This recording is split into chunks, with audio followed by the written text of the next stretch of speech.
Sorry. I had to drive, Nat pointed out.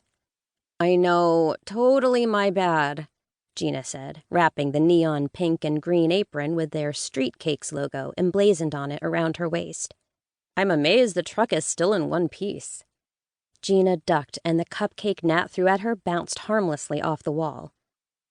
Your aim seriously sucks, Nat snorted. Tell me something I don't know. Go take a break. I'll hold down the fort for a few minutes. Nat grinned and grabbed a bottle of water.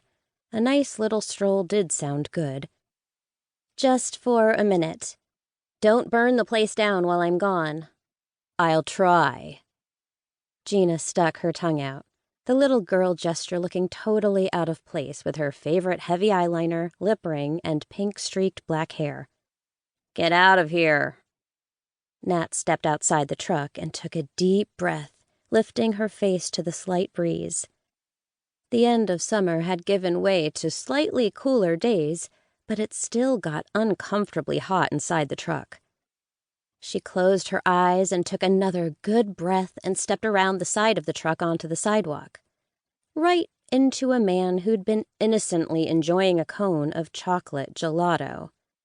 Her forehead collided with his elbow, the elbow that was attached to the hand that held his cone, the cone that had been lifted to his mouth, the cone that was now plastered all over his face and, from what she could tell, was also lodged a good way up his nose.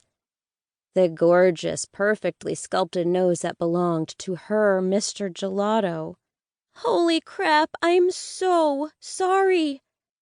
Nat turned around and grabbed a handful of napkins from the ledge of her truck, throwing a horrified glance at Gina, who was staring with her jaw hanging open. Here, she said, trying to mop up his face. He hadn't moved or said a word, and Nat worried that the gelato had somehow made it so far up his nose it had frozen his brain and paralyzed him. She opened her mouth to apologize again when he suddenly lifted a finger, his face screwing up into a horrible grimace. He snatched the wad of napkins from her and she jerked back. But instead of throwing them in her face, as he had every right to do, he brought them to his own face and sneezed. Explosively. Nat gasped and turned back to grab another handful of napkins, thrusting them into his dripping hands.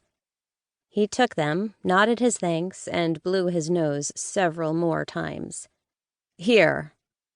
Gina tossed her the baby wipes they used for sticky situations, and Nat turned back to Mr. Gelato, who seemed to be doing much better now that he'd cleared his sinuses of the frozen treat. I'm so sorry. I didn't see you there. One corner of Gelato's mouth quirked up. Obviously. Nat gave him a hesitant smile and handed him the wet wipes. He mopped his face off and cleaned up his hands before getting as much of the goop off his shirt as he could. You missed a spot, Nat said, reaching up to wipe a bit of chocolate from the tip of his nose.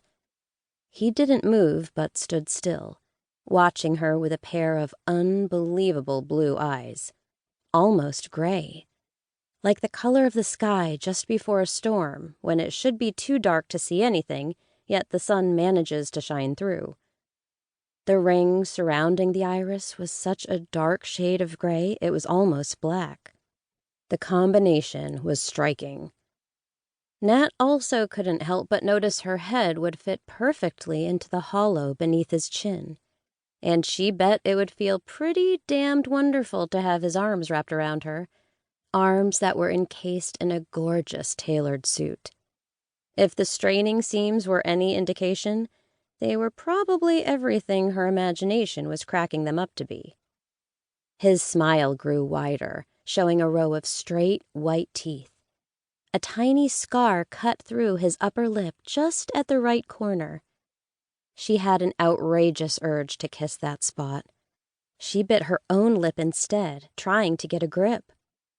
I think you've gotten it all, he said.